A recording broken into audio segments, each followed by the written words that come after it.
It is our honor to introduce Izabelle Wensley. Hi everyone, my name is Izabelle Wensley, and thank you so much for inviting me to be with you here today. Now, today is a very special day for all of you. Today, you're taking a step on your journey to becoming a youth advocate. This is a position that I found myself in just a few years ago. Now, today, you're taking this step on your journey for many reasons, and these are all personal to you. Maybe you're taking this step on your journey because you've seen how the alcohol and e-cigarette industries have advertised to youth and you're outraged.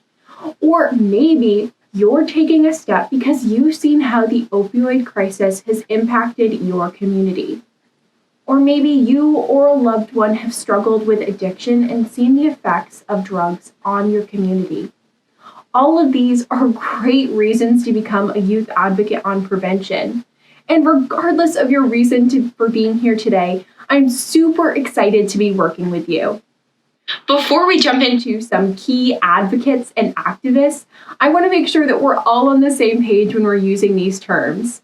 So, an advocate is someone who actively speaks for a position or cause, whereas an activist is someone who takes planned steps to cause this change. This change is usually social or political and always challenges the status quo. Now, many of you are probably super familiar with the civil rights movement. You've probably heard about it and learned about it in your history class. And you probably know who Rosa Parks is. Rosa Parks is a great example of an advocate and an activist. She refused to give up her seat on a bus, and this started the bus boycott in Montgomery, Alabama, which led to the desegregation of the buses in the South. She played a huge part in this desegregation. She caused change. She was an advocate and an activist. But advocacy didn't exclusively happen during the civil rights time period. Advocacy and activism are still happening today. You're probably familiar with the March for Our Lives movement. Cameron Kasky is one of the many advocates and activists who were involved in this movement. Cameron was a high school student at Parkland, Florida. He actively spoke out against the gun laws in his state. He played a major role in challenging the status quo of gun regulation, and eventually, with many of his other students and other advocates and activists, he got gun laws in the state of Florida to change. In fact, here he is debating his Senator Marco Rubio on a live stage, which was broadcasted on CNN and Fox and many other media outlets. You and I will stand along these people in history if you decide to become an advocate and an activist. And something that you'll notice throughout history if you decide to keep looking is that oftentimes it's youth that drive the change in society. So we are at a perfect age to start becoming advocates and activists. For me, I'm both an advocate and an activist for a group called Dover Youth to Youth. This is a large drug and alcohol prevention program located in Dover, New Hampshire. We take action in 4 key areas. Those are media, policy change, education, and community awareness.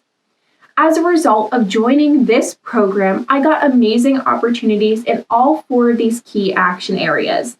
I'm going to go over some of the really amazing work that I've been able to accomplish as both an advocate and an activist, and these are things that you can also do. So the first area is media, and I have been a part of creating dozens of different radio PSAs and video PSAs.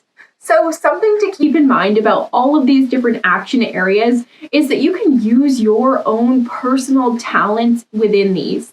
For instance, I love being creative. I love art. I love digital art. I love anything creative writing.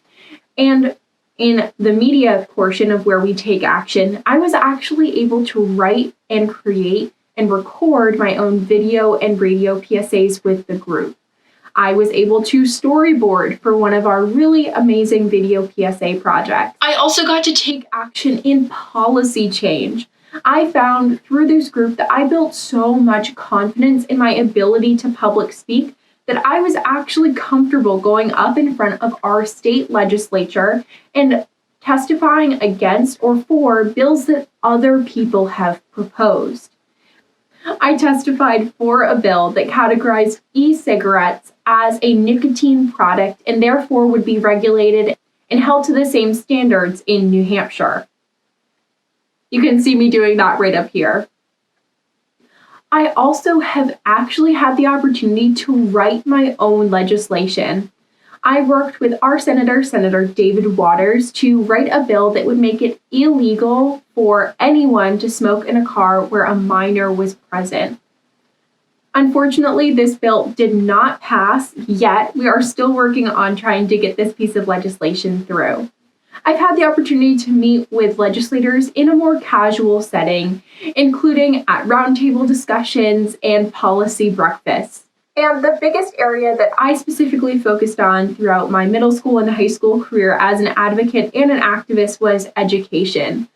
I have done dozens of presentations around the country. I've been to Seattle, to DC. I've presented to a grad school at Boston University. I've been to Nebraska, to Kentucky, and even Georgia, your great state, and Vermont because of the work that I've been doing. And that doesn't even count the dozens of different webinars that I've been involved in, which have reached a national audience. I think we've pretty much presented to every state or had someone come in from every state. So this has been an amazing opportunity for me to both build confidence, to build a network, and to share my passion and my love with the entire country. And when we do in-person trainings, we train both. We train potential advocates and activists like yourself in a very hands-on setting, or we train your advisors on how to become better advisors in our model. We also in our own communities promote education through parent programs, through presenting to our middle school, to our high school. All of those are great ways that I've been involved in education projects. And there's something that you can do as well. Last but not least, I've also been involved in community awareness projects. This is probably the most fun I've had as an advocate and activist because it involves a lot of planning and a lot of creativity. Community awareness projects are projects that are meant to educate the entire community about a problem that you've seen. I've been actively involved in retail responsibility, which challenges our local malls to think more critically about the products they're selling and who they're selling them to, and sort of the messages they give to the community. This includes things like marijuana socks or marijuana jewelry or drinking games that they are selling to minors. And this includes long-term campaigns. Throughout my tenure, I've been involved in a total of 5 campaigns we promote throughout the year. These include a variety of projects, but I think the most fun that we have is our rally and kickoff event. We hold a rally in our downtown area, and we have dozens of people and we have around 60 students screaming and chanting at the top of their lungs. We hand out palm cards to pedestrians about more information about what we're doing today. And we also talk to the media and hold press conferences. So those are some areas that our group takes action in. And it's not limited to that. You can also use social media to promote your campaign. We actually did that this year for our high school and middle school campaign since we weren't allowed to be in person. So all of the activities that I've been involved in are things that are possible for you to do. But keep in mind, it does take some preparation and legwork. I didn't just become a youth advocate overnight. I trained and I worked on my knowledge and skills in the field. I was trained on presentation skills, media development skills, and working with the press. All of these created a foundation for me to speak to thousands of people, to go to conferences, to be involved in policy change. And they're extremely important for you as well.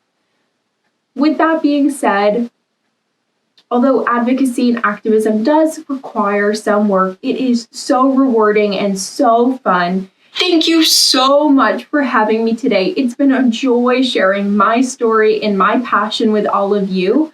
And I hope that every single one of you becomes a youth advocate. It's done so much for me in my life. In fact, I've been doing this since I was 13 and now I'm 20. So I've been doing this for 7 years and I've never gotten tired of it.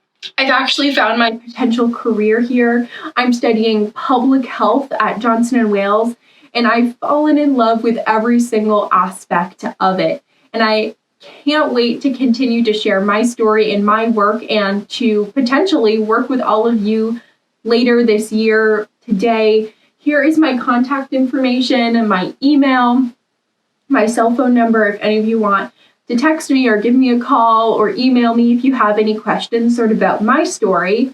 And here's the contact information for my advisor, Dana Mitchell. He's the one who trained me. He is so knowledgeable about the field, about advocacy and activism, and he's truly been the one to bring me up to par to who I am today. Don't hesitate to reach out to him if you're a student, if you're an advisor, if you want ideas or you have questions about what advocacy means. And again, thank you so much. I can't wait to talk to you all later today. Bye.